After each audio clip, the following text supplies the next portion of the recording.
Efectivamente, vamos a comenzar esta última sesión dedicada a los dioses y a los héroes de la mitología grecorromana, y lo hacemos después de 2 sesiones dedicadas a héroes aristocráticos como eran Aquiles y Odiseo, que encarnaban los valores de los reyes, de los príncipes, de los aristócratas de la antigua Grecia.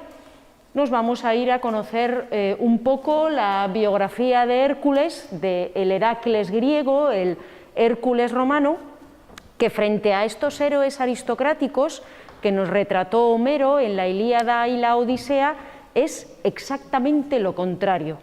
De todos los héroes griegos, Heracles es con diferencia el más popular, el más famoso, aquel que encarna mejor que ningún otro esa condición que yo les había contado que tenían los héroes, que eran hijos de Zeus, hijos de los dioses, y que servían para que los dioses en la tierra hicieran el bien a los hombres, y sobre todo se encargaban de matar monstruos, de encarcelar criminales, de desfacer entuertos en general, para mejorar los lugares en los que vivían los hombres. Y si hay un héroe que se dedicaba a hacer eso, a matar a los monstruos que impedían que se desarrollara la civilización o que impedían que un territorio pudiera ser habitado por los seres humanos, ese héroe es, como les digo, el más famoso de todos los héroes griegos, el más popular, que fue Heracles.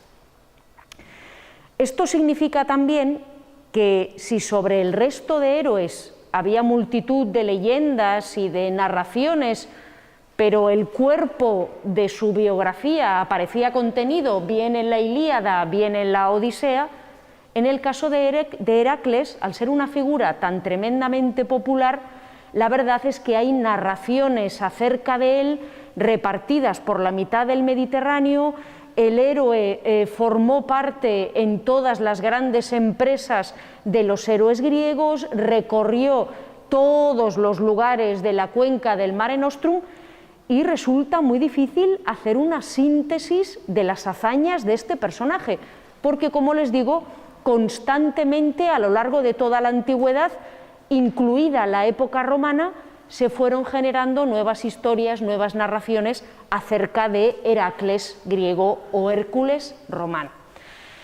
Pero bueno, he intentado resumirles la biografía de este personaje atendiendo a los puntos más importantes y, como les digo, siendo conscientes de que nos dejamos un montón de narraciones en la chistera, porque necesitaríamos 6 clases solo para referirlas todas, y voy a comenzar hablando de las particularidades del nacimiento, de la venida al mundo de Heracles.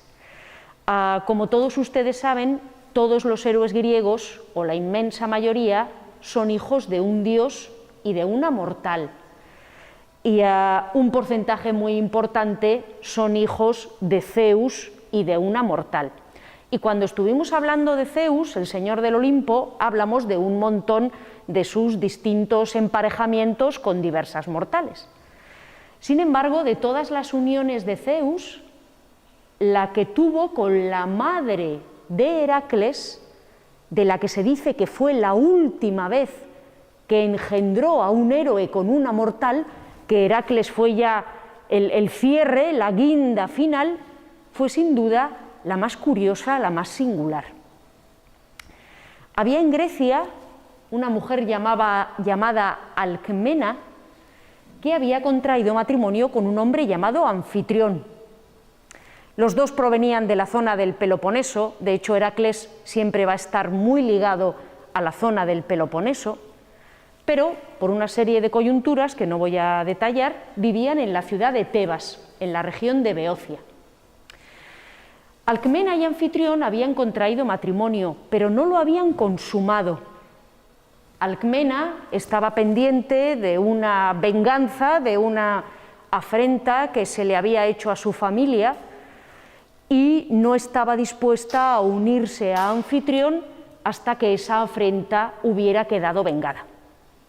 Así que Anfitrión, el esposo, pues partió a luchar contra aquellos que habían afrentado a su esposa, que habían afrentado a Alcmena, y mientras Anfitrión estaba llevando a cabo esta expedición militar, Zeus, que se había quedado prendado de Alcmena, tomó el aspecto de Anfitrión, se presentó en la casa de Alcmena, fingió que era Anfitrión, que era su marido, alargó mágicamente la duración de la noche y yació con ella, siendo el primero en, pues eso, en acostarse con esta Alcmena que hasta este momento no había consumado el matrimonio con su marido. Una de las comedias más hilarantes de Plauto, el gran comediógrafo latino del siglo II a.C., y una de las pocas que tuvo tema mitológico, se titulaba precisamente Anfitrión y contaba esta historia que yo les estoy relatando ahora. Y uno de los protagonistas de la comedia de Plauto es Sosia, el pobre esclavo de Anfitrión, que cuando Anfitrión llega al puerto y se dispone a ir a entrevistarse con su mujer, manda a su esclavo Sosia de avanzadilla para que vaya a su casa, le diga a su mujer que Anfitrión ya ha vuelto, disponga un poco las cosas, y cuando Sosia llega a la casa de Anfitrión, Zeus todavía está acostándose con Alcmena. Así que Zeus ha dejado a Mercurio, ha dejado a Hermes vigilando la casa, y cuando Mercurio ve llegar a Sosia, ve llegar al esclavo, decide adoptar la forma del propio esclavo. Y cuando el pobre Sosia llega a la puerta de su casa, se encuentra a otro Sosia, exactamente idéntico a él. Y cuando Sosia le dice, oye, que quiero entrar, que vengo a mi casa, que tengo que hablar con mi dueña Alcmena para decirle que mi señor Anfitrión ya ha regresado, Hermes transformado, o Mercurio transformado en Sosia, le dice, no, no, tú no eres Sosia y tú no vives en esta casa, yo soy Sosia, soy yo quien vivo aquí. Y el pobre Sosia se lleva una somanta de palos del dios Mercurio simplemente por afirmar que él era él y que quería entrar en la casa de su dueña a cumplir el mandado que le había hecho su señor Anfitrión. Al final, como les digo, en uno de los pasajes más divertidos de la comedia de Plauto, el pobre Sosia acaba diciendo, pero entonces si yo no soy Sosia y no vivo aquí, ¿quién soy? ¿Me he muerto? ¿Dónde estoy? Y sufre una tremenda crisis existencial provocada por estos dos pícaros que son Zeus y Hermes. Finalmente, bueno, pues Zeus abandona a Alcmena, regresa al Olimpo y imagínense cuando al día siguiente Anfitrión llega a casa de su mujer, le dice, bueno, ya he cumplido la expedición, y su mujer le dice, no, no, si tú ya estuviste aquí anoche, si ya estuvimos hablando, si la expedición ya me la has contado, tú te estás riendo de mí, le dice Alcmena a Anfitrión. Anfitrión le dice a Alcmena, no, la que se está riendo de mí eres tú. Y al final el esposo y la mujer acaban enfadados por culpa, como les digo, de Zeus, que se había acostado la noche anterior con ella. Este nacimiento tan singular, o esta forma tan singular de cómo fue engendrado Heracles, ha servido de inspiración para describir el nacimiento de otros héroes. Como ven en la diapositiva, en el siglo XII, cuando Godofredo de Monmouth, uno de los primeros historiadores de Inglaterra, escribió su historia del reino de Britania, quiso que el legendario monarca inglés, el famosísimo rey Arturo, naciera exactamente de la misma manera en la que había nacido Heracles, con el padre de Arturo, Uther Pendragón, tomando la apariencia del marido de la que era la madre, o de la que sería la madre del rey Arturo. Esta circunstancia, junto con otros muchos ejemplos más que podría ponerles, revela que muchos soberanos durante la Edad Media y también durante la Edad Moderna se identificaron con Heracles y los trabajos que había tenido que afrontar el héroe, el modo en el que había tenido que luchar para combatir a los monstruos, se identificaron o se tomaron como inspiración para la tarea del gobernante que debe trabajar sin descanso en beneficio de la nación. Por eso la asociación Heracles o Hércules y los monarcas ocurre con mucha frecuencia. Bien, de este ayuntamiento tan singular entre Zeus y Alcmena nació finalmente el pequeño Heracles. Ya desde el principio su padre Zeus le destinó un favor especial y quiso que su hijo Heracles fuera inmortal. Y la manera de conseguirlo era haciendo que Heracles tomara el pecho de la esposa de Zeus, de la reina de los dioses, de Hera. Una empresa harto difícil, teniendo en cuenta que Hera no podía ver a Heracles porque era fruto de una aventura extramatrimonial de su marido Zeus. Así que cierto día, aprovechando que Hera estaba dormida, se llegaron a ella, concretamente Hermes, el compinche de Zeus en todas estas aventuras. Hermes, el mensajero de los dioses, cogió al pequeñín Heracles, lo colocó al lado del pecho de Hera, el niño se amamantó y al tomar la leche de la diosa, Heracles se convirtió en inmortal. Sin embargo, de repente, Hera se despierta y ve al niño ahí, que no era suyo, y además ve que el niño está ahí amamantándose y reconoce a Heracles, al niño al que ella no puede ni ver. Así que Hera coge, ¡pum!, y le pega un castañazo al niño y lo tira por ahí. Menos mal que era Heracles, que no le sucedió nada, ¿no? Pero al apartar violentamente al niño, mientras estaba mamando, un reguero de leche salió disparado del pecho de la diosa y se convirtió en la Vía Láctea, que recibe ese nombre porque está formada, aunque a nosotros nos parezcan estrellas, está formada por la leche de la diosa Hera que se derramó al cielo cuando apartó violentamente al pequeñín Heracles. Como hijo de un dios, y además particularmente fuerte y corpulento, a Heracles no le pasó nada cuando Hera le dio un manotazo, por mucho que fuera un manotazo divino, porque desde que nació Heracles destacaba por su fuerza y por su increíble corpulencia. Entre todos los héroes griegos, Heracles era siempre el más grande, el más fornido. Las representaciones que se suelen hacer del resto de los héroes nos refieren a cuerpos más o menos delgados o estilizados, mientras que Heracles siempre se nos muestra con un despliegue anatómico espectacular, enorme, como un hombre grande, muy musculado, y el hecho de ser, como les digo, tremendamente fuerte, tremendamente alto, es una característica distintiva del héroe desde su nacimiento. De hecho, se dice que Hera, cuando nació Heracles, después de este episodio de la leche, quiso en varias ocasiones acabar con el niño, y que cierto día que estaba Heracles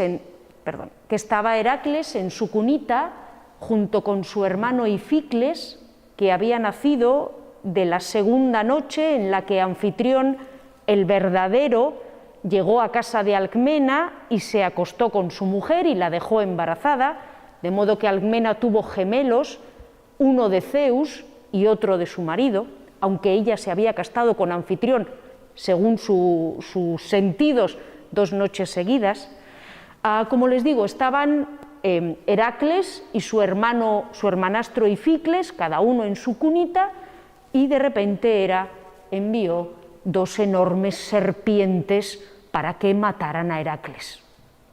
El pequeñín Ificles enseguida empezó a llorar al ver aquellas serpientes que llegaban a la cuna, pero Heracles cogió las serpientes sin ningún miedo, las estranguló con sus propias manos y las tiró. y cuando a los llantos de Ificles acudió Anfitrión y la familia a ver lo que ocurría, se encontraron a Heracles tan tranquilo con las dos serpientes muertas. Sin embargo, el héroe también era célebre por tener un carácter propenso a los arranques de cólera. Heracles es un héroe que con frecuencia comete acciones que realmente no quiere cometer porque se le nubla la mente, se ofusca, de repente se vuelve loco. Uno de esos primeros arranques de cólera tuvo lugar cuando Heracles todavía era un niño. Él y su hermano Ificles recibieron un preceptor que trataba de enseñarles, de instruirles. Ificles, el hermano, era muy formal y atendía a las explicaciones del profesor. Heracles, en cambio, se distraía, no conseguía concentrarse en lo que les decía el profesor colocado por su padre Anfitrión, y el profesor pues, trató de reconvenir a Heracles, trató de castigarle porque se estaba portando mal. Y Heracles en ese momento agarró un taburete, se lo tiró al profesor a la cabeza y lo mató. Para que luego digan que los alumnos ahora son violentos. Fíjense aquí. Como les digo, bueno, esto pues generó toda una serie de problemas, pero como les digo, Heracles era un hombre o un héroe propenso de repente a tener estos arrebatos, ¿no? De hecho, al poco tiempo, cuando ya superó su juventud, Heracles contrajo matrimonio con la hija de Creonte, con la hija del rey de Tebas, que se llamaba Mégara, tuvo con ella varios hijos, su hermano Ificles también se casó y tuvo varios hijos, y de repente, cuando los niños todavía eran pequeños, Heracles tuvo uno de estos ofuscamientos, un tremendo arrebato, comenzó a destrozar la casa y mató él a sus propios hijos y también a parte de sus sobrinos, cometiendo uno de los crímenes más terribles que se podían cometer en la antigua Grecia y en la antigüedad, que es el crimen de matar a los propios hijos. Se cuenta que este arrebato que había poseído a Heracles y que le había llevado a matar a su propia descendencia e incluso a parte de sus sobrinos, no había sido causado por la propia psique del héroe, sino que había sido un arrebato enviado por la diosa Hera, otro de las muchas acechanzas de esta divinidad que odiaba a Heracles.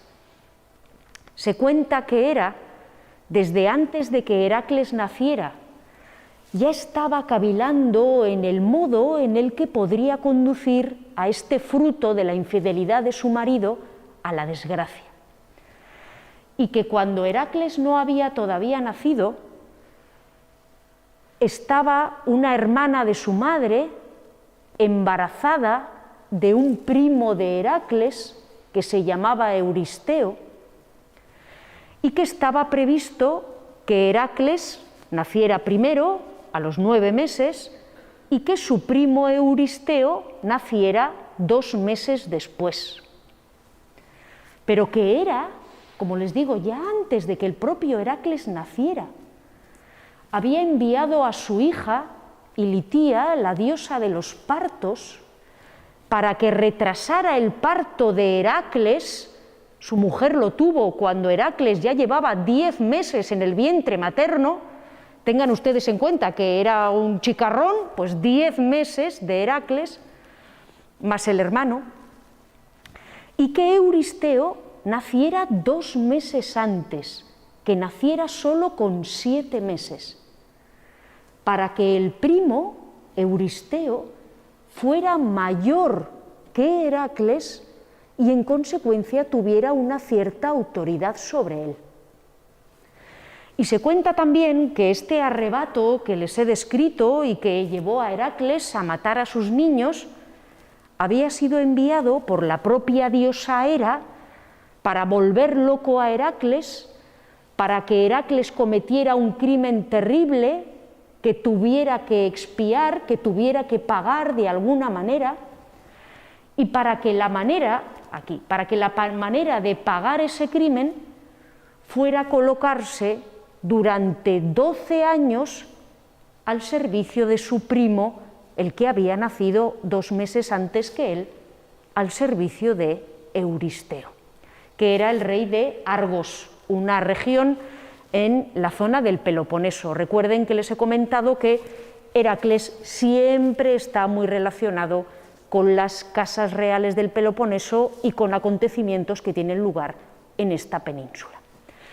Así que, como les digo, el origen de los celebérrimos 12 trabajos de Hércules no es sino un castigo que se impuso al héroe por haber dado muerte a sus hijos y que le fueron encomendados por el rey de Argos, por su primo Euristeo, porque Heracles había jurado convertirse en su sirviente durante el plazo de 12 años. A partir de ese momento, pues Euristeo comienza a encomendar trabajos a Heracles.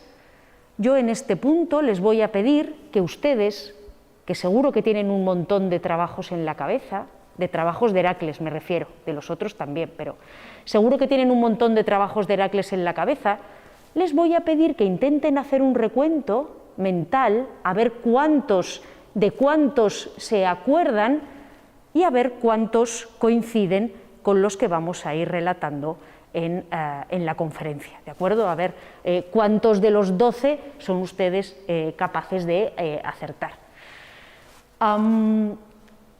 Lo cierto es que, aunque en general se acepta la convención de que se trataba de 12 trabajos, en las fuentes de los autores antiguos hay divergencia. Hay autores antiguos que en lugar de 12 trabajos nos hablan de 10, hay autores antiguos que cambian el orden de los trabajos, hay algunos trabajos que aparecen, otros que desaparecen y son intercambiados por otros, así que aunque en general, ya en época moderna, hemos realizado una recopilación estandarizada de los 12 trabajos, es posible que ustedes, según la fuente consultada, se encuentren con 10 en lugar de 12 y con un orden diferente. Por otro lado, los 12 trabajos, los encargos que le hizo a Heracles su primo, el rey Euristeo, para que culpara el delito para que exculpara o para que purgara el delito de haber asesinado a sus hijos, se dividen en 2 bloques de 6. Los 6 primeros trabajos se desarrollaron todos en el norte de la península del Peloponeso. La ciudad de Argos estaba por aquí y en ese entorno es donde tuvieron lugar los 6 primeros trabajos. Mientras que el segundo bloque de trabajos, los 6 últimos, se repartieron absolutamente por todo el Mediterráneo e incluso por tierras ignotas más allá de las regiones exploradas por los griegos. Vamos a comenzar con el primero de los 12 trabajos. Este es probablemente uno de los más conocidos. Tuvo lugar no muy lejos de Argos, en un lugar que se llamaba Nemea y donde habitaba un león terriblemente fiero, una fiera espantosa, que era pariente de la esfinge de Tebas, que había asolado tiempo atrás la región de Tebas y que es conocido popularmente como el león de Nemea. Este león habitaba en esta región del norte del Peloponeso, devoraba los ganados, se comía a los aldeanos, hacía unos destrozos tremendos y Euristeo ordena a Heracles que lo capture y que le dé muerte. Heracles llega hasta el lugar donde se encuentra el león y descubre que la piel del león es completamente impenetrable, ¿de acuerdo? Que no hay manera, no le pueden herir las espadas, las lanzas, las flechas, la piel del león es mucho más dura que una armadura, no hay nada que pueda rasgarla. Así que Heracles no tiene más remedio que coger al león de Nemea, agarrarlo fuertemente entre sus brazos e ir estrangulándolo poco a poco hasta que al final consigue ahogar a la bestia, romperle el cuello y darle muerte. El relato del león de Nemea suele ser siempre el primero, o aparece siempre como el primero de los trabajos de Hércules, porque es el momento en el que el héroe se dota de sus dos atributos más distintivos, aparte de su corpulencia y de su potencia física. Parece que para cazar al león, Hércules ya se había provisto de un arma que era un garrote, la famosa clava de Hércules, que le acompaña casi siempre en todas sus representaciones. Y cuando Hércules vio que la piel del león de Nemea era completamente invulnerable, decidió que podía ser una buena idea hacerse una armadura con ella. El problema es cómo quitarle la piel al felino. Se dice que Heracles estuvo un buen rato, no destacaba, no era Odiseo, estuvo un buen rato dándole vueltas al problema. ¿Cómo le quito yo a este bicho su piel si su piel no puede ser rasgada ni rota por ningún arma ni por ninguna herramienta? Y que al final el héroe decidió utilizar las propias garras del león para rasgar la piel, despellejarlo y en lo sucesivo usar la piel del león de Nemea como su armadura. Y en la inmensa mayoría de las representaciones del héroe lo encontrarán ustedes con la piel del león y con la clava, con el garrote que siempre le acompaña. El segundo de los trabajos de Heracles, también en la península del Peloponeso, un poquito al sur de Argos, le llevó a dar muerte a otro terrible animal, descendiente de los titanes, de raza de dioses, que era la hidra de Lerna. La hidra de Lerna era un monstruo espantoso que tenía varias cabezas, cuyas cabezas emanaban un aliento venenoso. De hecho, se decía que incluso aunque la hidra de Lerna estuviera dormida, solo con acercarse a ella y respirar su aliento uno se moría sin necesidad de que el animal hiciera nada. Y que habitaba en esa región de Lerna y que se dedicaba también a comerse a la gente, a comerse a los ganados y a causar tremendos destrozos en la zona. Así que Heracles, como les digo, fue enviado para matarla. El héroe comenzó a combatir al animal, armado con su clava y protegido por la piel del león de Nemea, pero como probablemente ustedes sepan, se daba la circunstancia de que cada vez que el héroe conseguía cortar una de las cabezas de la hidra, cuyo número varía según las fuentes, la cabeza volvía a brotar. Así que Heracles, en este trabajo, contó con la ayuda de su sobrino Iolao. Entre los dos prendieron fuego a un bosque. De este bosque cogieron tizones encendidos y cada vez que cortaban una de las cabezas de la hidra, cauterizaban la herida con uno de los tizones y conseguían que esa cabeza no volviera a salir. Y al final el héroe consiguió cortar todas las cabezas de la hidra y finalmente dar muerte al monstruo, con el problema de que la última cabeza era inmortal. Así que Heracles tuvo que enganchar la última cabeza que ya quedaba, enterrarla en la tierra, ponerle una piedra encima enorme y confiar en que el bicho no saliera nunca de allí. El tercero de los trabajos de Heracles era un poquito más difícil todavía, si cabe. Euristeo, viendo que Heracles había conseguido matar a dos monstruos terribles como el jabalí, como el león de Nemea y la hidra, decidió ponerle las cosas un poco más difíciles, subir la dificultad, y le pidió que le trajera vivo un gigantesco jabalí, un terrorífico animal que aterrorizaba a las gentes que vivían en las laderas del monte Erimanto, en el extremo noroccidental de la península del Peloponeso. Heracles llegó a la zona donde estaba el jabalí, era una región montañosa, había nevado, el jabalí era un bicho absolutamente descomunal, terrorífico.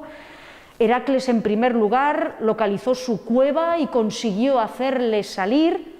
Aquí tienen una de esas representaciones de las que nos ha hablado José Alipio, de Zurbarán, contando los 12 trabajos de Hércules. Aquí tienen al jabalí y al héroe armado con su clava.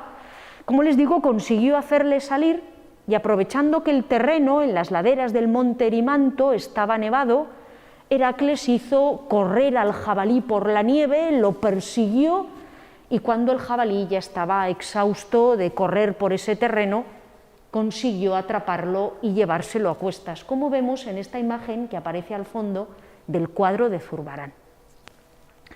Recuerden que Euristeo había pedido el jabalí vivo, así que ni corto ni perezoso, Heracles se lo echó al hombro, se dirigió al palacio de Euristeo y se presentó allí con esta gigantesca bestia. El pobre Euristeo, cuando vio venir al héroe con ese jabalí enorme a los hombros, era primo de Heracles, pero no tenía precisamente el mismo espíritu, y el pobre Euristeo corrió a meterse en una dolia, a meterse en una vasija gigante para esconderse.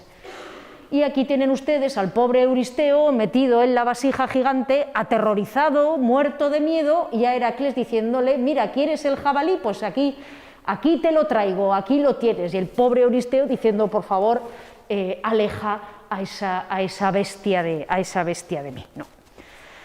El cuarto de los trabajos ponía las cosas todavía un poco más complicadas. Otra vez implicaba capturar vivo a un animal y llevárselo a Euristeo, pero con el agravante de que este animal era la famosa cierva de Cerinia, que vivía también en un monte al norte del Peloponeso.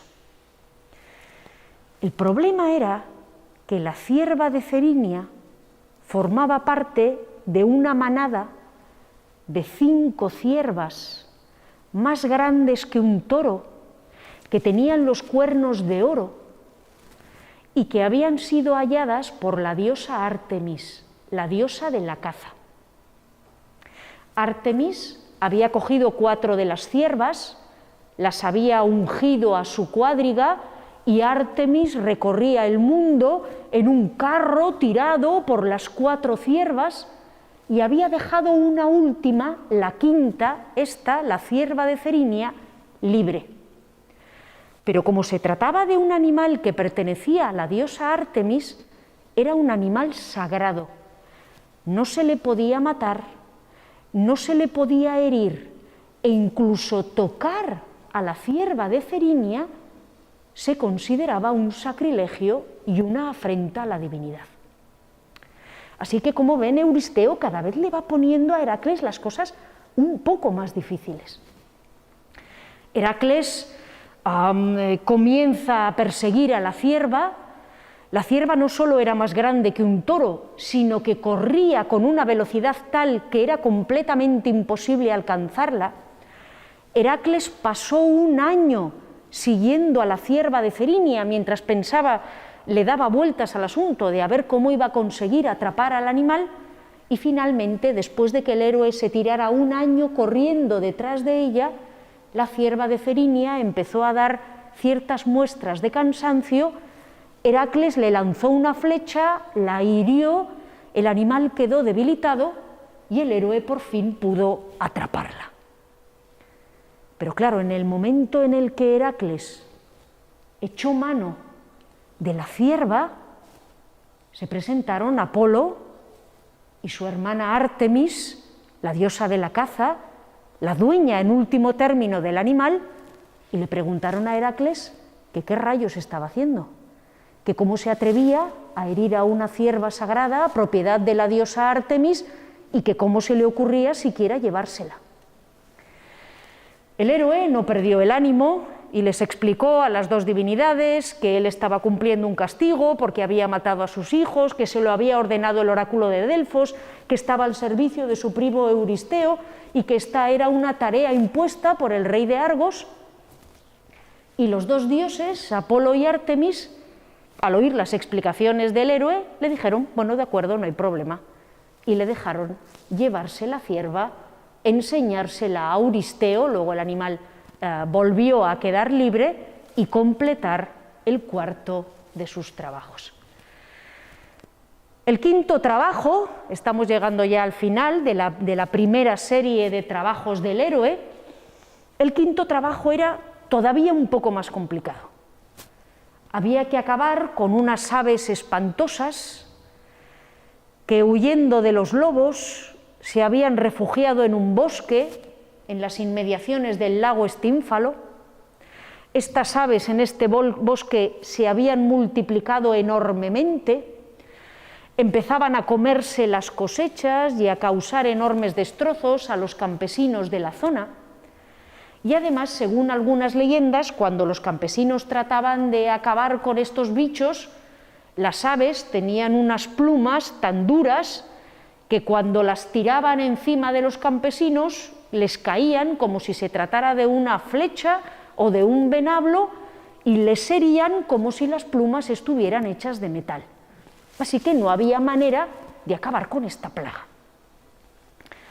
Heracles se dirigió a este lugar, fue hasta el lago Estínfalo. Primero buscó la manera de hacer salir a los pajarracos del bosque este enorme en el que estaban metidos y donde era imposible abatirlos.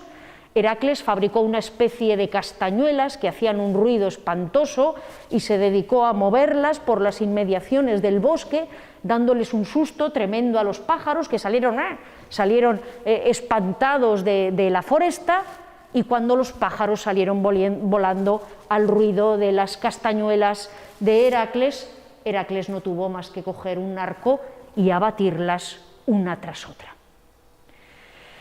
Así que llevamos 5 trabajos. Euristeo le ha puesto a Heracles las cosas cada vez más difíciles y el héroe ha conseguido salir victorioso absolutamente de las 5 empresas, a pesar de que todas parecían imposibles. Así que Euristeo, desesperado y frustrado con su primo, decidió no ya ordenarle una empresa imposible, sino ordenarle una empresa imposible y humillante. Y el 6º trabajo consistió en limpiar los establos del rey Augías en Élide, en el extremo occidental de la península del Peloponeso. El rey Augías era el rey de Élide y además era hijo del Sol. Y estoy completamente segura de que ustedes se acuerdan de que cuando relatamos el viaje de Odiseo, narrado por la Odisea, en cierta ocasión Odiseo y sus compañeros llegaron a la isla del dios Sol, donde pacían los rebaños del dios Sol, que eran los más magníficos que había en el mundo y que no morían jamás, y que de hecho los compañeros de Odiseo incurrieron en la cólera del Sol cuando se comieron parte de esos rebaños, lo que les acabó causando la muerte. Pues bien, este Augías, el rey de Élide, era hijo del Sol y había heredado parte de los rebaños de su padre. Y allí en Élide tenía los mejores rebaños del mundo, como les digo, o parte de los rebaños de su padre, de los mejores rebaños del mundo. Eran unos animales magníficos, espléndidos, que, bueno, generaban una cantidad de estiércol acorde a su tamaño y a su magnificencia. Estos animales vivían en un establo gigantesco. Augías jamás se había molestado en limpiar el estiércol del establo, y este establo descomunal donde vivían estos animales fantásticos estaba tan completamente lleno de estiércol que ya era imposible de limpiar. Así que Euristeo le dijo a su primo Heracles: bien, pues tu 6º trabajo consistirá en limpiar completamente los establos. La empresa, como todas, no era fácil, pero Heracles, que no era un hombre que se dejara amilanar, para eso era un héroe, cogió el curso de 2 ríos, aquí lo vemos en una metopa de un templo, precisamente de Olimpia, y aquí lo vemos en un mosaico, abriendo el curso de 2 ríos, cogió, como les digo, el curso de 2 ríos, los hizo confluir, cambió su trazado, hizo que los 2 ríos juntos pasaran justo por los establos del rey Augías, los 2 ríos arrastraron con su corriente las toneladas de estiércol que debía de haber allí acumuladas, los establos quedaron completamente impolutos y de esta manera Heracles completó el 6º de sus trabajos. Como les he comentado antes, los trabajos de Heracles se dividen en 2 grupos.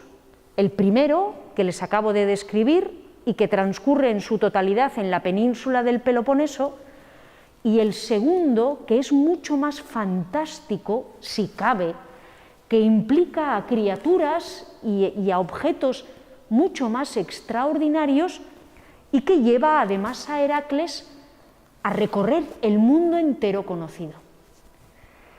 Esto es un fenómeno bastante frecuente en la mitología. Los lugares extraños, las criaturas sobrenaturales, los acontecimientos inexplicables nunca suceden en las inmediaciones de los lugares donde vivimos. En nuestras ciudades, en nuestros campos, no hay monstruos, no puede haberlos, y tampoco suceden acontecimientos extraños. Este tipo de criaturas y este tipo de sucesos siempre se sitúan en lugares inexplorados y alejados. Así que a medida que los griegos fueron explorando el Mediterráneo, a medida que el mundo se va haciendo conocido, los lugares donde puede haber monstruos, los espacios donde pueden acontecer estas circunstancias extraordinarias, tienen que situarse cada vez más lejos del territorio en el que habitamos. Por otro lado, en este mapa ven algunos de los lugares donde se sitúan el segundo grupo de trabajos de Hércules, pero como ya les comenté al hablar del viaje de Odiseo, estos lugares son en todo caso lugares legendarios, cuya ubicación en el mapa es una necesidad nuestra, pero no de aquellos que narraban la leyenda, y que por tanto la situación en el mapa siempre es aproximada y nunca podemos darla como segura, porque a los que contaban la leyenda solo les interesaba decir que el suceso había tenido lugar en un sitio muy lejano, en un sitio muy apartado, en un lugar más allá de la civilización. Bien, el séptimo trabajo, que sí que podemos ubicar con más o menos certeza, porque está en un sitio muy conocido, consistía otra vez en capturar vivo a un animal, en este caso al famoso toro de Creta. Sobre cuál era el origen del toro de Creta, las fuentes nos dan distintas versiones. Hay alguna fuente que nos dice que el toro que Heracles tenía que capturar en la isla de Creta era el toro que había usado Zeus para raptar a la princesa Europa y llevársela a Creta, que el rapto de Europa no se había hecho con Zeus transformándose en un toro y secuestrando a la princesa, sino que Zeus había mandado a un toro para que hiciera ese trabajo y que el toro se había quedado vagando por la isla de Creta. Otras versiones dicen que era el toro que se había ayuntado con Pasífae, la esposa del rey Minos, y la había dejado embarazada del Minotauro, y que ese toro seguía corriendo por las playas de Creta. Y una tercera versión decía que cierto día Minos, el rey de Creta, le había prometido al dios Poseidón, el dios del mar, sacrificarle lo primero que vieran sus ojos. Y que lo primero que vieron los ojos de Minos fue un toro maravilloso que salía del mar. y que Minos, cuando vio a ese animal tan fantástico, le dio pena sacrificarlo a Poseidón y se negó a matarlo. Y que Poseidón, enfadado, decidió enloquecer al toro, hacer que el toro echara fuego por las narices y que se dedicara a recorrer la isla de Creta causando graves destrozos. Como les digo, no podemos saber exactamente cuál de los tres toros es el real, ¿no? Hay tres variantes de la leyenda y las tres debemos darlas por ciertas o por posibles o que circularon en su momento, ¿no? En cualquier caso, Heracles llegó a Creta, consiguió agarrar al toro, consiguió capturarlo vivo y consiguió completar el séptimo de sus trabajos. Vamos con el octavo. El octavo de los trabajos llevó a Heracles a la región de Tracia, otro territorio que sí que podemos ubicar en el espacio. La región de Tracia se encontraba al norte del mar Egeo, más o menos en la zona donde hoy está el extremo norte de Grecia y la zona de Bulgaria. ¿De acuerdo? Aquello era la región de Tracia y era un territorio bárbaro, pero más o menos conocido y cercano para los griegos. Pues bien, allí vivía un rey, un hombre absolutamente terrible, que se llamaba Diomedes y que era el señor de aquellas regiones y que tenía 4 yeguas, 4 caballos espantosos que eran de un tamaño descomunal y tenían la costumbre de alimentarse de carne humana. Euristeo ordenó a Heracles que capturara aquellas 4 yeguas terribles y Heracles fue a Tracia, se enfrentó a Euristeo en un combate, lo derrotó y se lo arrojó a sus yeguas para que se lo comieran. Y cuando las yeguas de Diomedes se comieron a su dueño, se quedaron llenas, satisfechas, se volvieron mansas y Heracles ya no tuvo ningún problema en conducirlas pausadamente hasta Euristeo. Bien, a partir del 9º trabajo, las ubicaciones de los trabajos ya, como les digo, sí que entran completamente en el ámbito de la leyenda. Como ustedes probablemente saben, los griegos creían que en algún confín remoto de la tierra, a veces lo sitúan en la zona de Anatolia, otras veces lo ubican en la cuenca del Danubio, más allá del río Danubio, en lo que hoy sería Rumanía o alguna región por allí, otras veces hablan de la cuenca del Cáucaso. Había una sociedad integrada estrictamente por mujeres. Estas mujeres solo obedecían a su reina, se cortaban un pecho para poder combatir y levantar armas y disparar con el arco con más facilidad, por eso se llamaban amazonas, que significa amazón, sin pecho, que solo se unían a los hombres o aceptaban su compañía para quedarse embarazadas, que cuando daban a luz despeñaban o mataban violentamente a los niños que les nacían y solo conservaban a las niñas, y que formaban en último término una sociedad de mujeres guerreras y terribles que vivían, como les digo, en algún lugar apartado de la tierra. Pues bien, la reina de estas mujeres se llamaba Hipólita y había recibido un legendario cinturón que le había sido entregado por el dios Ares, el dios de la guerra.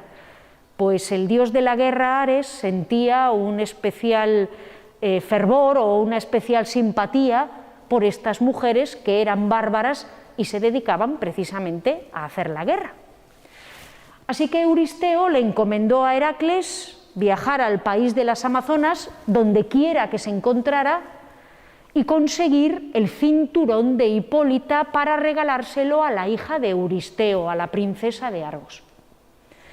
Heracles viajó al país de las Amazonas, consiguió entrevistarse con Hipólita, consiguió que no le mataran ni le ocurriera nada, convenció a Hipólita de que le diera el cinturón de buen grado,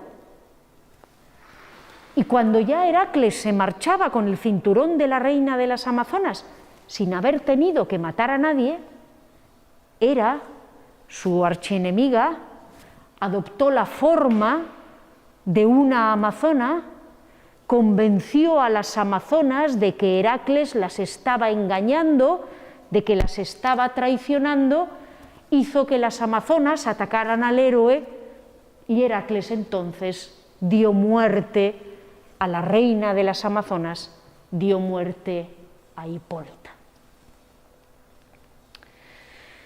Nos vemos ya, o nos vamos ya, con el 10º de los trabajos de Heracles, estamos acercándonos al final, y este trabajo consistía en arrebatar, en apoderarse de los rebaños de Geriones, que era un monstruo que vivía en una isla que se llamaba la isla Eritía, y del que las leyendas griegas en un principio no dan demasiados detalles, más allá de que la isla se encontraba al otro lado del océano. Los griegos creían que el mundo entero, los 3 continentes que ellos conocían, Europa, Asia y África, estaban rodeados por una gigantesca masa de agua circular que los rodeaba todo y que recibía el nombre de océano. Pues bien, esta isla de Eritía, donde estaban los geriones, este monstruo que ya les voy a describir, se encontraba al otro lado del océano, en el extremo occidente. Tradicionalmente, dado que después de arrebatar sus rebaños a Geriones, Odiseo llegó a la región de Tartesos, que como ustedes saben se encontraba en el valle del Guadalquivir, en el sur de la península ibérica, tradicionalmente se identifica la isla de Eritía con la isla de Cádiz, que se encontraba precisamente, pues casi al lado de este océano, de este mar que rodeaba toda la tierra. Pero como les digo, aunque es posible que ya en una época un poco más avanzada los griegos pensaran en este lugar como ubicación de los rebaños de Geriones, en un principio las descripciones muy vagas solo nos hablan de una isla ubicada más allá del océano que rodea toda la tierra. Para llegar a este lugar tan remoto, Heracles tuvo que conseguir un medio de transporte. El dios del sol, el dios Helios, recorría la tierra, como todos ustedes saben, o mejor dicho, recorría el cielo de este, de oriente, donde se encontraba su palacio, donde descansaba por la noche, de este a oeste, desde el extremo oriente hasta el extremo occidente. Cuando Helios llegaba al extremo occidente y el sol se ponía, el dios del sol, agotado junto con sus caballos, se metía en una copa, en la famosa copa del sol, que era una especie de vasija. Y en esta vasija el dios del sol iba hasta el extremo oriente, llegaba hasta su palacio y allí pasaba la noche para volver a salir otra vez al amanecer y dar comienzo al nuevo día. Así que Heracles tuvo que conseguir que el dios del sol le dejara su copa, montarse en esta especie de vasija, atravesar el océano, puesto que este era el único medio de transporte que podía cruzar esa gigantesca masa de agua, y llegar a esa isla de Eritía donde estaba Geriones y sus maravillosos rebaños.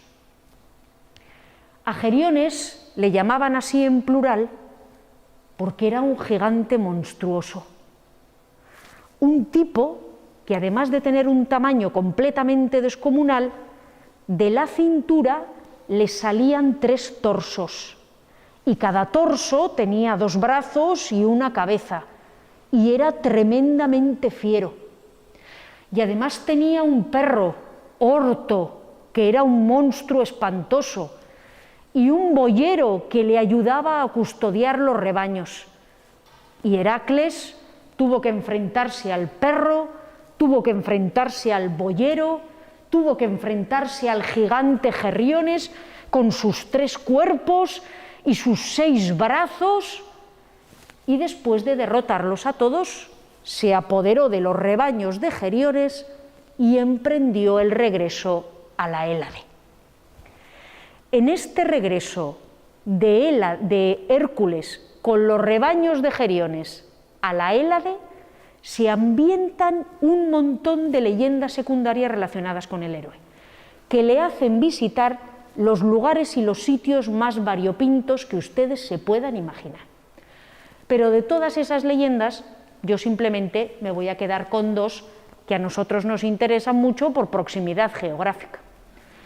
En primer lugar, se dice que en el contexto de este robo de los rebaños de Geriones, Heracles decidió levantar 2 gigantescas columnas para conmemorar su presencia en estos lugares, y que esas 2 gigantescas columnas serían el peñasco de Gibraltar y el peñasco de Ceuta, o de otro gran peñasco ubicado en el norte de África, y que en lo sucesivo recibirían el apelativo de las columnas de Hércules.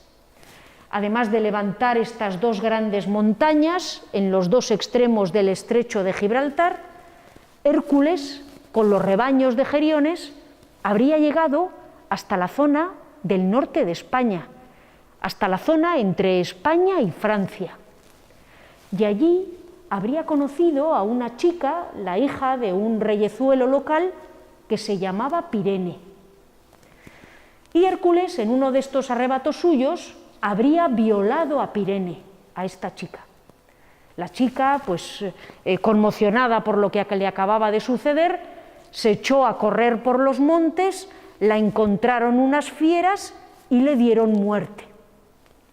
Heracles, conmovido por lo que acababa de hacer, que acababa de violar a la chica, decide ponerse a buscarla, empieza a gritar su nombre, Pirene, Pirene, hasta que al final la encuentra muerta, destrozada por las fieras que vivían en aquellas montañas, y Heracles decide poner el nombre de la chica a las montañas en las que ella habría encontrado la muerte. Y sería ese el origen de la cordillera de los Pirineos, que deberían su nombre, como les digo, a esta pobre chica que tuvo la mala suerte de encontrarse con este Heracles y con los rebaños de Geriones. Como les he comentado antes, Heracles es el prototipo del héroe, por raro que nos pueda parecer, civilizador, del héroe que, como ven, recorre el mundo matando monstruos para que la gente pueda vivir en esos lugares. Por eso, ya en la antigüedad, a Heracles se le identificó con el dios patrono de la ciudad de Tiro. El dios Melkart, como les digo, era el dios patrono de la ciudad de Tiro, era el dios que protegía a los navegantes de Tiro cuando se hacían a la mar y recorrían el Mediterráneo y el Atlántico en búsqueda de metales y de otras materias primas. Pues bien, en Gadir, en Cádiz, los fenicios, que fundaron la ciudad y que venían de Tiro, levantaron un gran santuario, un gran templo en honor del dios protector de su ciudad, que era el dios Melkart. Y el santuario de Melkart en Cádiz era famoso en todo el Mediterráneo y era uno de los más importantes entre los santuarios fenicios. Pues bien, a partir ya de la época romana, cuando ya los fenicios abandonaron Gadir y la península ibérica quedó en manos romanas, el santuario de Melkart o la figura de Melkart se fusionó, en realidad se había fusionado ya en Tiro, se había fusionado ya en Oriente, experimentó un fenómeno de sincretismo con el héroe Heracles, con el héroe Hércules. Y los romanos y los griegos creían que el Melkart de Tiro era el Heracles griego y el Hércules romano. Y el templo de Melcarte en Cádiz, como les digo, uno de los mayores santuarios del Mediterráneo, acabó convertido en el templo de Hércules Melcarte. Y allí hemos encontrado algunas estatuas de Hércules que se exhiben en el Museo de Cádiz, como esta que pueden ver ustedes en la imagen. Bueno, estamos acabando ya con estos periplos de los trabajos de Heracles.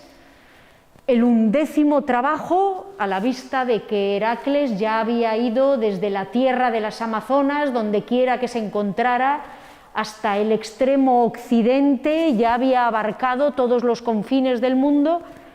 El 11º trabajo le llevó a Heracles ni más ni menos que al mismísimo infierno, que era un destino final habitual cuando las leyendas querían mandar al héroe a un sitio todavía más lejano que los anteriores. Y de hecho Odiseo también había tenido que visitar el Hades. En el infierno, como todos ustedes saben, había un guardián, una criatura terrible, un perro, el can Cerbero, que era un perro espantoso de varias cabezas, familiar de Orto, el perro de Geriones, que tenía además en la cola un aguijón venenoso a semejanza del de un escorpión, y que vigilaba la puerta del infierno para que no entrara por allí ni saliera nadie que no debía. La verdad es que, habida cuenta de la cantidad de héroes griegos que van y vienen al infierno, uno duda de la eficacia de la vigilancia del can Cerbero, pero bueno, el caso es que el animal este terrible estaba por allí. Euristeo le pidió a Heracles que le llevara al can Cerbero, ¿de acuerdo? Que lo capturara y que se lo llevara hasta allí, hasta la Hélade, hasta la Argólide, hasta la zona de Argos. Heracles se presentó en el infierno. Debo decirles que los muertos, según le vieron venir, se fueron corriendo. Solo aguantaron algunos. La Medusa, una de las 3 gorgonas, fue al encuentro de Heracles. Heracles le sacó la espada y la Medusa se marchó. Apareció también un personaje importante, Meleagro, un héroe que había muerto de forma muy trágica por culpa de un tizón, de un palo encendido que se dejó apagar y cuya historia les dejo para que busquen ustedes ya por su cuenta. Pero este Meleagro acudió al encuentro de Heracles, los dos se pusieron a hablar. A Heracles le conmovió mucho la historia de Meleagro, que es verdad que es muy triste, porque su propia madre lo dejó morir. Y conmovido con el relato de Meleagro, Heracles le dijo: oye, ¿y tienes alguna hermana? Y Meleagro le dijo: sí, tengo una hermana, se llama Deyanira. Y la hermana de Meleagro será clave para la biografía y la vida y la muerte de Heracles. Heracles continuó su periplo por el infierno. Se le ocurrió que los pobres muertos estaban allí pasando mucha hambre y que había que darles algo de sangre para que bebieran, y cogió los rebaños de Hades, el dios de los muertos, y los empezó a degollar para que los bebieran los pobres muertos. Cuando el boyero, el pastor de los rebaños de Hades, vio que Heracles los estaba degollando para dar de beber a los muertos, fue a enfrentarse con Heracles. Heracles por poco lo mata, de no ser porque interviene Perséfone y le dice: hombre, no mates al pastor de los rebaños. Y Heracles, bueno, después de haberle roto varias costillas y de haberle despeñado por ahí, ya lo deja vivir. Y finalmente Heracles llega hasta el mismísimo salón de Hades, hasta el trono del señor de los muertos, y le pide permiso para llevarse el can Cerbero. Hades le dice que sí, pero que tiene que someter al animal con sus propias manos, y Heracles, ni corto ni perezoso, engancha a este perro terrible, a este Cerbero. El perro le clava el aguijón envenenado, a Heracles le da igual, soporta el dolor y el veneno y se lo lleva allí a la Hélade, camino de Euristeo. Y el pobre Euristeo, cuando ve venir al can Cerbero, cuando ve venir al perro terrible que vigilaba el Hades, pues se acuerdan de la vasija esa que tenía donde se había metido por el jabalí, pues vuelve otra vez corriendo a meterse en la misma vasija. Aquí lo vemos, no, gritando de terror, cuando Heracles le presenta allí delante el perro que guardaba la boca del infierno. Y ya después Heracles dice, bueno, ya lo has visto, y deja marcharse al cancerbero, que regresa al Hades y allí continúa, si no ha ocurrido algo extraño, vigilando que no entre ni salga nadie que no tenga que salir. Vamos pues terminando con el 12º, último y más complicado de los trabajos de Heracles, que iba a enfrentarle ni más ni menos que con su archienemiga, la diosa Hera, la mujer de su padre. Con motivo de los esponsales de las bodas entre Zeus y Hera, Gea, la diosa de la tierra, le había regalado a Hera unas manzanas de oro.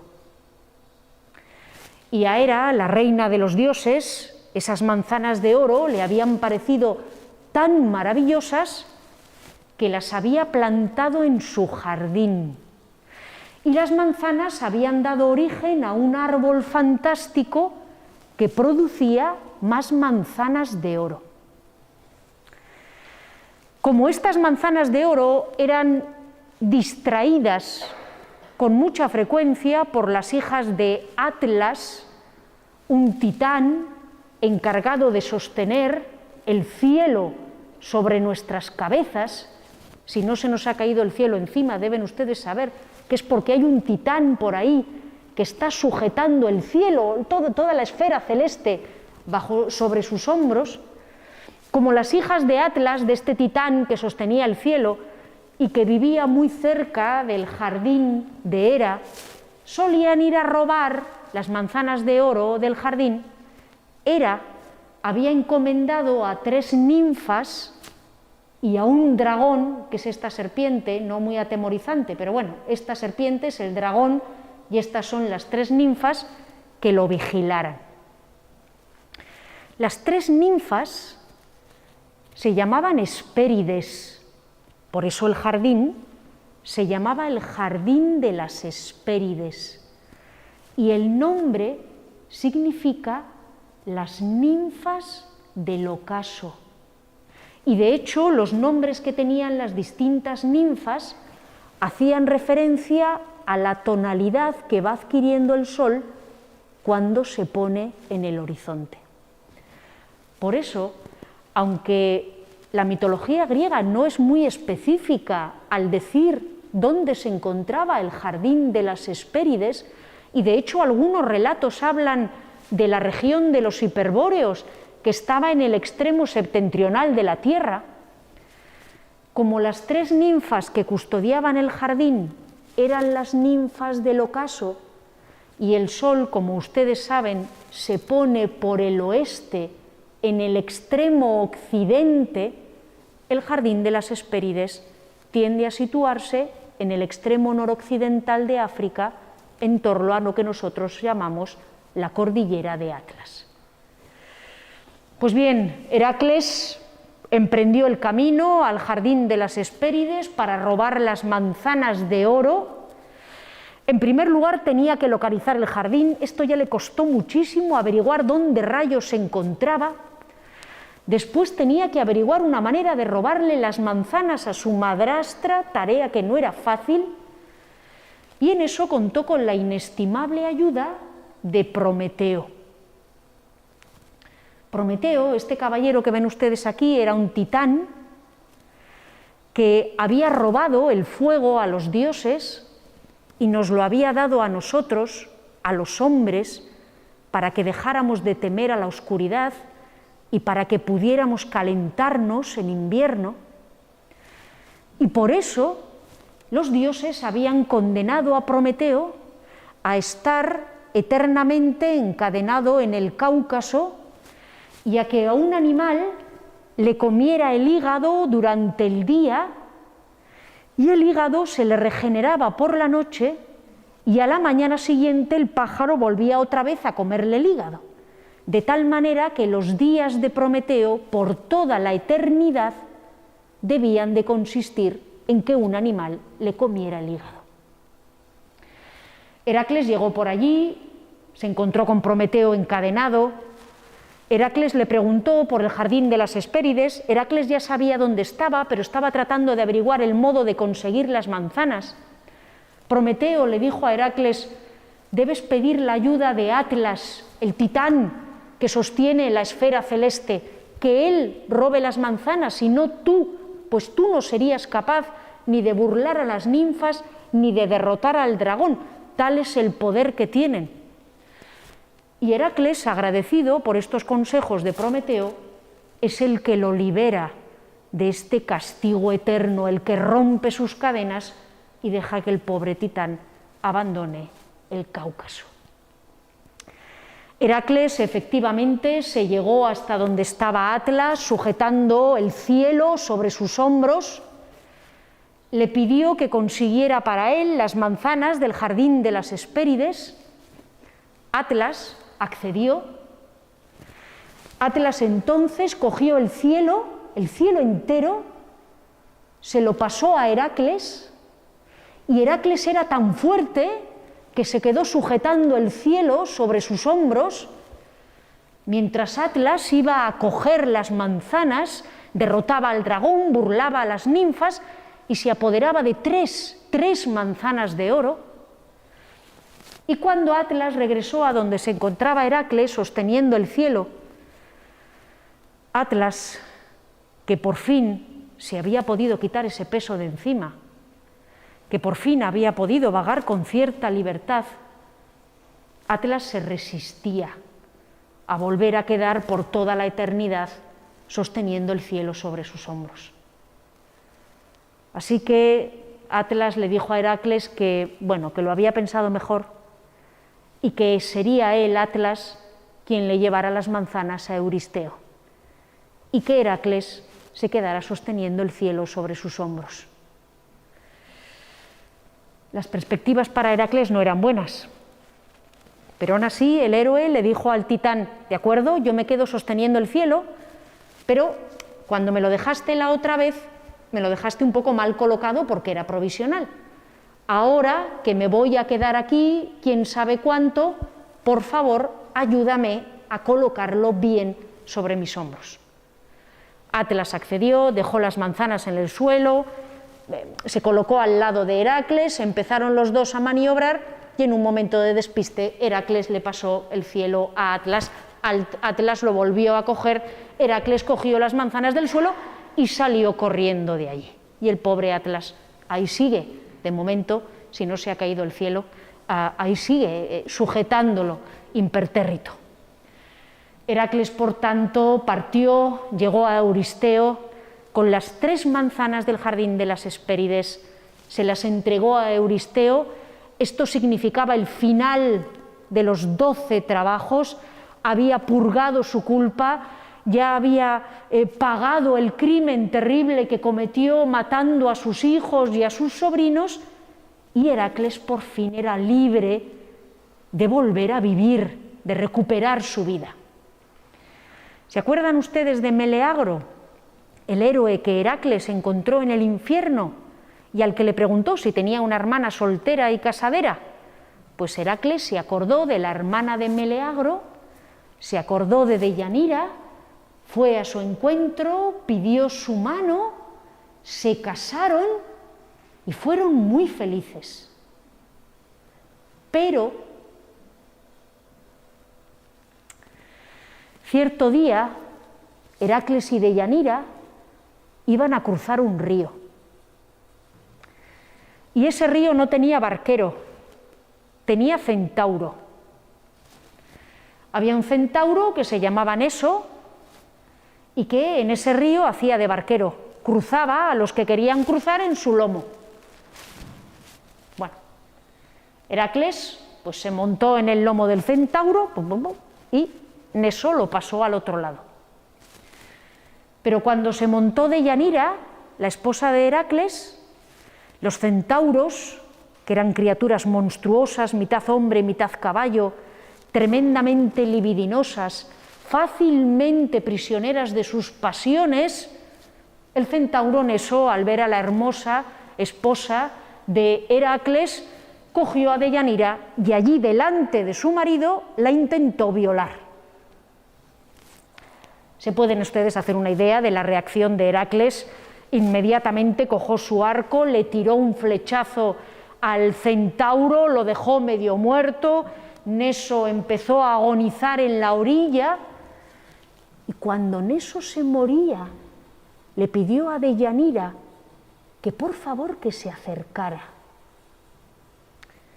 La joven, viendo que el centauro estaba exhalando su último aliento, se acercó a ver qué es lo que le tenía que decir y Neso le dice a Deyanira: recoge mi sangre, la que emana de mis heridas, y consérvala. Pues si alguna vez sientes que Heracles está perdiendo su amor por ti, úntale con esta sangre y automáticamente volverá a quedar inflamado por tu amor. Deyanira así lo hizo, guardó la sangre del centauro. Heracles continuó viviendo aventuras, haciendo un montón de hazañas por el mundo.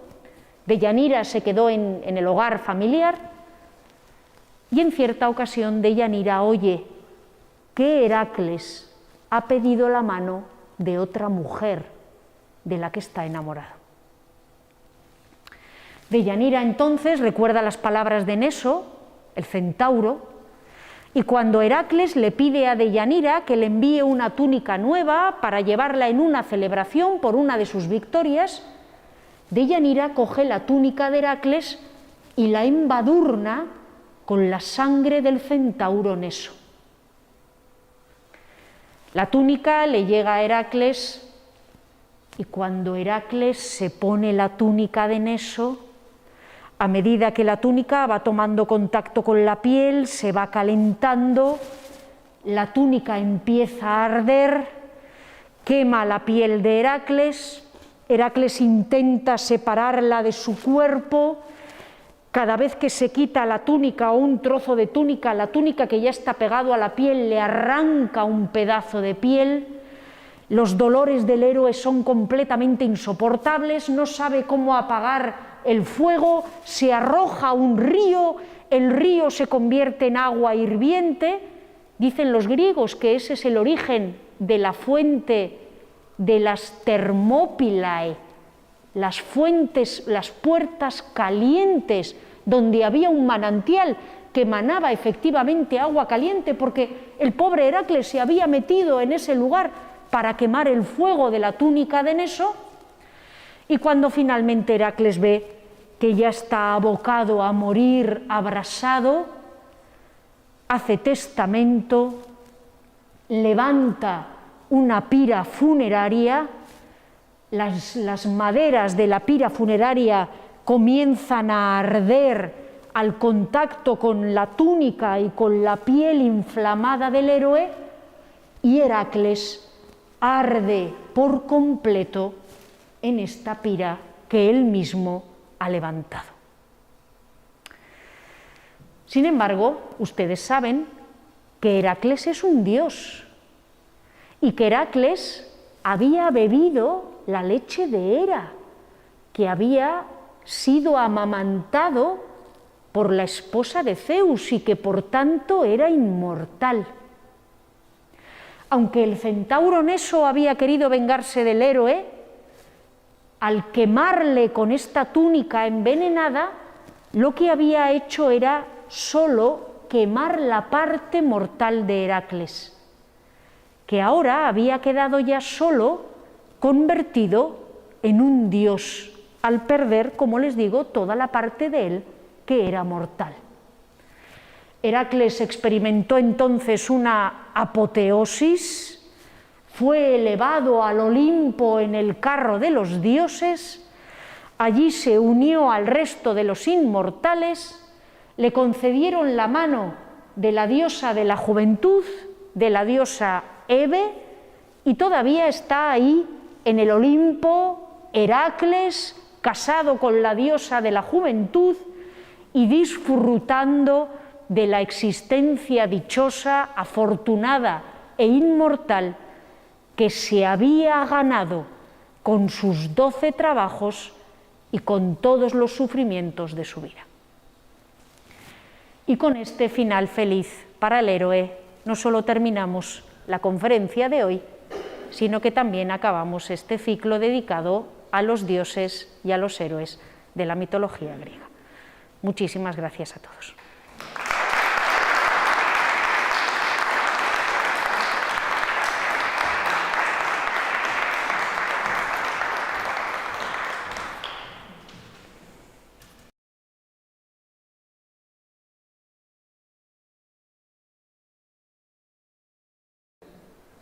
El término de columnas de Hércules yo creo que aparece ya en la mitología griega. Lo que pasa es que primero aparece el término y luego se ubica en un lugar concreto. Y la verdad es que no podría decir en qué momento exacto se ubican las columnas de Hércules en el estrecho de Gibraltar. Eso la verdad es que no lo sé. Probablemente se sepa y se pueda decir cuál es la primera fuente que nos la sitúa en esa zona. Pero yo ahora en la cabeza no lo tengo, la verdad, no lo sé.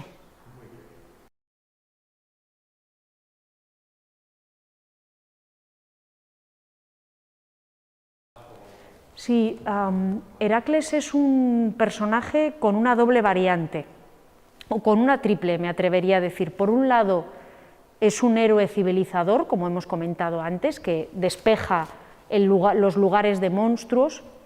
Por otro lado, es un héroe benefactor que ayuda a los hombres, incluso en el infierno él se preocupa por las almas de los muertos y trata de darles de beber. Allá por donde va, como les digo, intenta solucionar injusticias, tiende a ayudar a los débiles en contra de los poderosos o de los que abusan.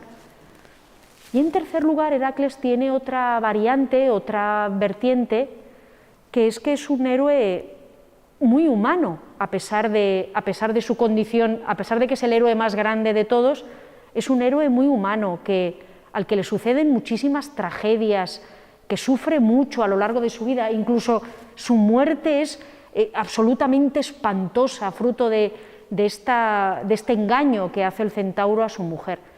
Y eso convierte a Hércules en una figura muy cercana, muy apreciable. No tiene nada que ver con el carácter, pues eso, muy aristocrático, muy elevado de Odiseo o de Aquiles, sino que eso se presenta como un hombre cercano a pesar de su condición divina.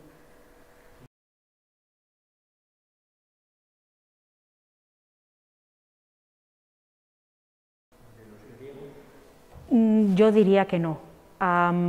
Los griegos ya se incineraban probablemente, o sea, a Heracles construye la pira funeraria cuando él ya se ve en llamas, porque quien inventó esa leyenda o quien la narró probablemente ya incineraba a los muertos y lo veía como algo natural, no al revés. Probablemente la costumbre fue antes que la leyenda.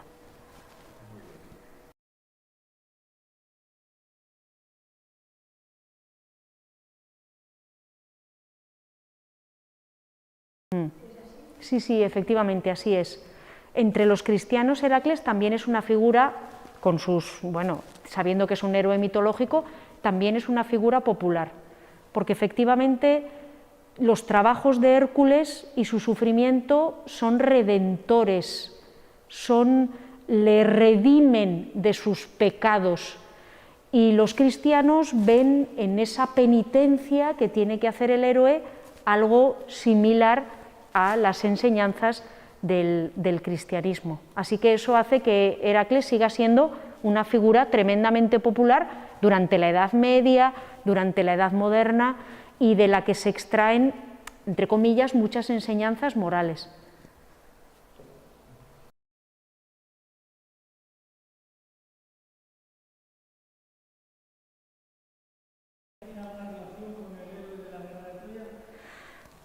Que yo sepa, no. Este Diomedes creo que es hijo de Ares, del dios de la guerra, Y sí que es cierto que en la guerra de Troya hay un Diomedes muy célebre, pero yo no sé si es exactamente el mismo. La verdad es que yo diría que no, pero no me atrevo ahora en este momento a decirlo con seguridad. Muchas gracias a todos.